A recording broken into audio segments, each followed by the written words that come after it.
गुजरातमधल्या गांधीनगरच्या पालस गावात राज्यातील सर्वात मोठ्या होलिका दहनाचं आयोजन केलं गेलं। होळी दहनादरम्यान अग्नीच्या ज्वाळा पाहून हवामान तज्ञ वर्षभराचा अंदाजही व्यक्त करतात।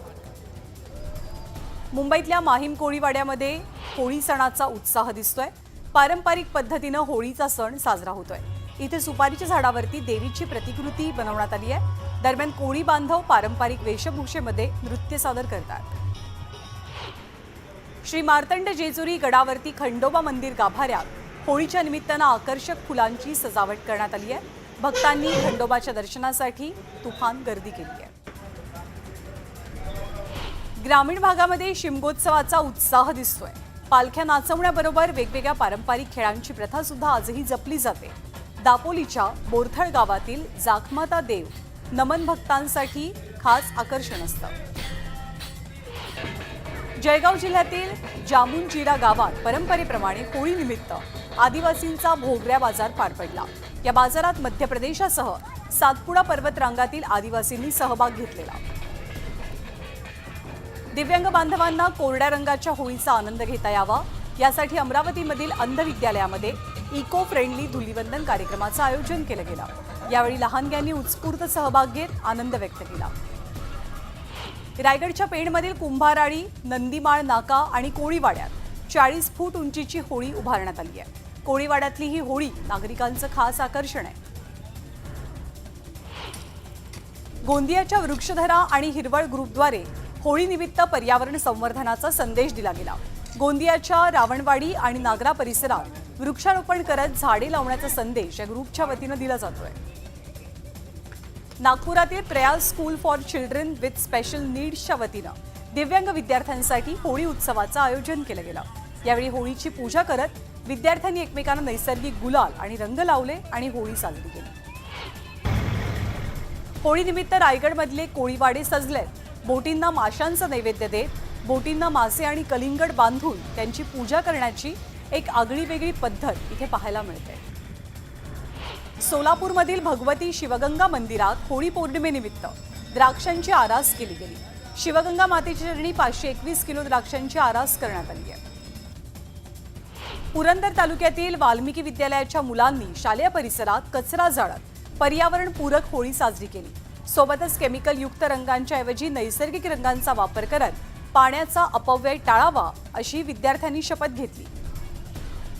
चोपडा शहरातील बाजारपेठा विविध रंगांच्या पिचकाऱ्यांनी आणि नैसर्गिक रंगांनी फुलून गेल्यात। यंदा विक्रीसाठी नैसर्गिक आणि शरीराला हानी न पोहोचवणाऱ्या रंगांचा वापर केल्यानं ग्राहकांनी चांगला प्रतिसाद दिलाय। होळी आणि धुलीवंदनाच्या पार्श्वभूमीवर वसई विरारमध्ये पोलिसांचा कडेकोट बंदोबस्त आहे। शहरातील मुख्य रस्ते, चौक, समुद्रकिनारे आणि संवेदनशील भागात पोलीस बंदोबस्त तैनात आहे। विरारच्या कोपरी गावातील शिमग्याचा उत्साह शिगेला पोहोचलाय। आजपासून शिमगोत्सवाला सुरुवात झाली। होळीची पूजा करत पापडी आणि पुरणपोळीचा नैवेद्य दाखवला जातो। माणगावातल्या तरुणांनी आत्ताच्या पिढीला वृक्ष लागवडीचा, वृक्ष संवर्धनाचा संदेश दिलाय। होळी सणानिमित्त कोकणात लहान मुलांना झाडं लावण्याची आणि रुजवण्याची, संगोपनाची आणि जोपासण्याची शिकवण देत या तरुणांनी अनोखा उपक्रम राबवला। खोक्या उर्फ सतीश भोसलेच्या घरावर पोलिसांनी कारवाई केली। वन खात्याच्या जागेतील अनधिकृत घर जेसीबीद्वारे जमीनदोस्त केलं गेलं। वन विभागानं याआधी नोटीस दिली होती, मात्र याची दखल न घेतल्यामुळे कारवाई झाली आहे। तुळजापूर ड्रग्ज प्रकरणाचे मुख्य आरोपी पिंटू मुळे आणि संतोष खोत यांना 14 दिवसांची न्यायालयीन कोठडी सुनावण्यात आली आहे। 14 दिवसांची पोलीस कोठडी संपल्यानंतर दोघांनाही पुन्हा न्यायालयामध्ये हजर केलं गेलं होतं। संतोष देशमुख हत्या प्रकरणातील फरार आरोपी कृष्णा आंधळे नाशिकच्या गंगापूर रोड परिसरात फिरत असल्याचा दावा नागरिकांनी केला। दरम्यान सीसीटीव्हीत दिसणारा व्यक्ती कृष्णा आंधळे नाही हे पोलिसांनी स्पष्ट केलंय। बीड पोलिसांचं एक पथक प्रयागराजमधनं खोक्याला पुण्यात आणणार आहे। रात्री 10च्या दरम्यान सतीश भोसले उर्फ खोक्याला घेऊन पोलीस पुण्यात पोहोचतील आणि त्यानंतर त्याला बीडमध्ये नेलं जाईल।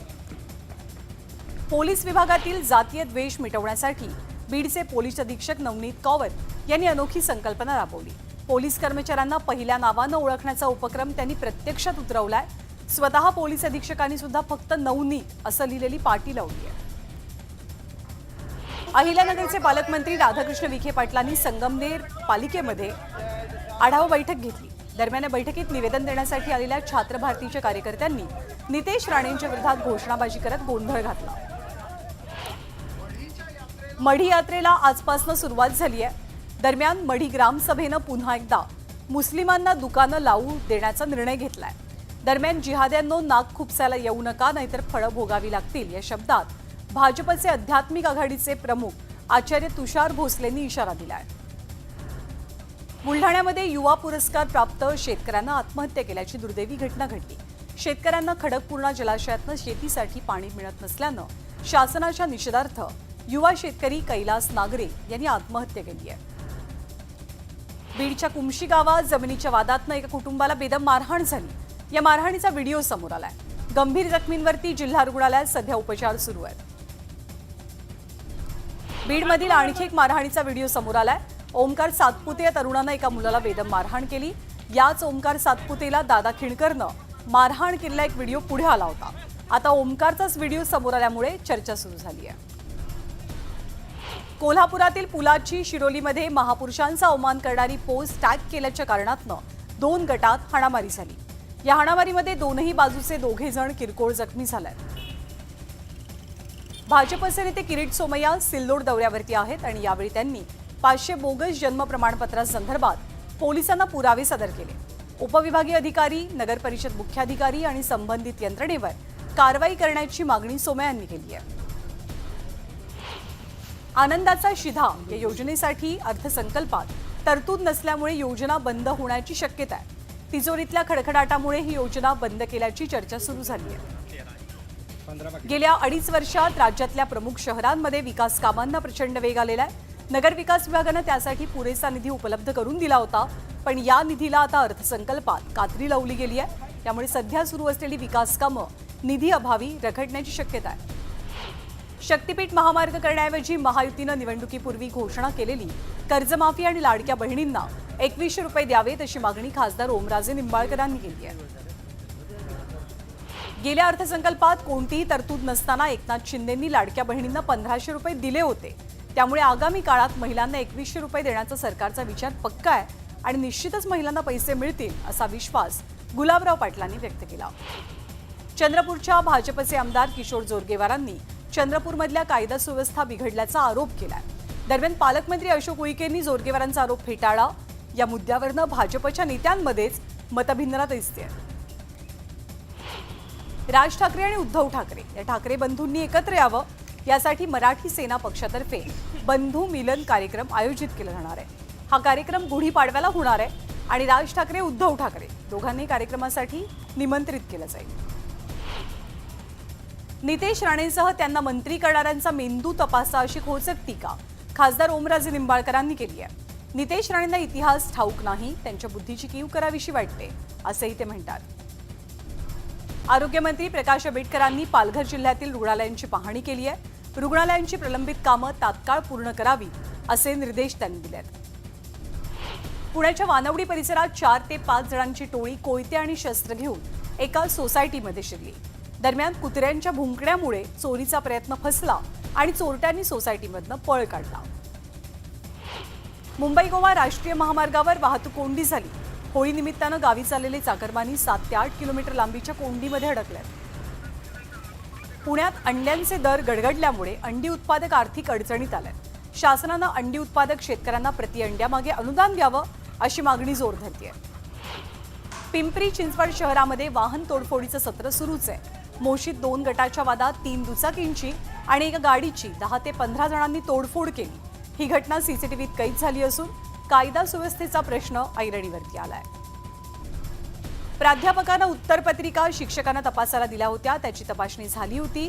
त्यांचे मार्कशीट्स तयार होऊन शाळेत आहेत अशी माहिती शिक्षण मंत्री दादा भुसेंनी दिली आहे। सोबतच उत्तरपत्रिका घरी नेणं चुकीचं असून दोषींवर कारवाई होईल असंही ते म्हणतात।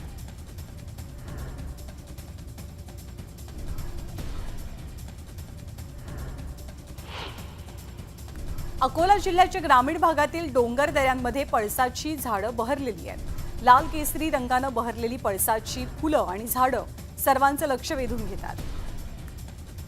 अंबरनेर तालुक्यामध्ये अतिवृष्टीमुळे मोठ्या प्रमाणात पिकांचं नुकसान झालंय।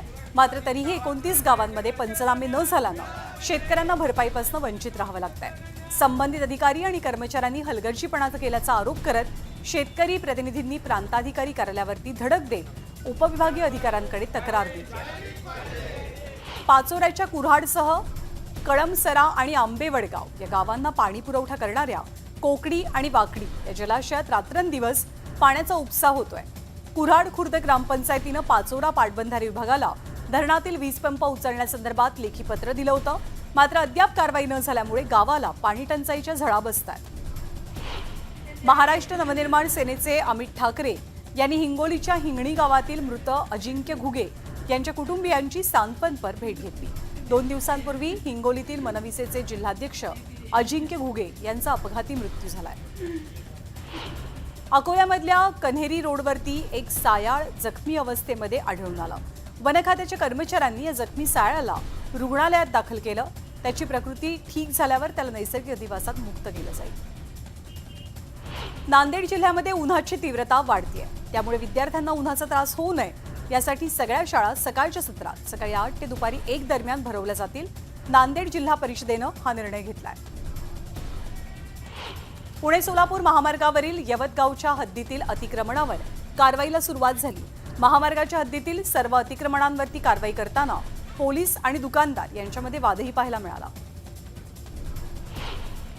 चंद्रपूर जिल्ह्यातील सावली तालुक्यात घरकुल बांधकामासाठी मोफत रेती देण्यासह विविध मागण्यांसाठी काँग्रेस प्रणित भटक्या विमुक्त जाती जमाती विभागानं तहसीलदारांना निवेदन दिलं। दरम्यान तहसीलदारांनी 18 मार्चला बैठक घेऊन तोडगा काढण्याचं आश्वासन दिलंय।